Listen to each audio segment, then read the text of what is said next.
জুনায়েদ, কি করো তুমি? হ্যাঁ, কি করো? কি হইলো? কি করতেছ? কি ওটা তোমার? কি এটা তোমার খেত? হ্যাঁ, এই যে ছোটদের ক্ষেত, খেলতেছে।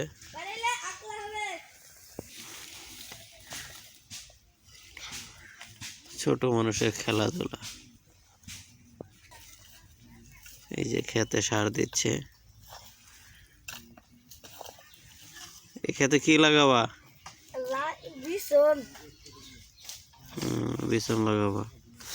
এই যে সার ছিটাচ্ছে, বিছন লাগাইছে। যাই হোক, তাদের বিছনগুলো হতে থাক।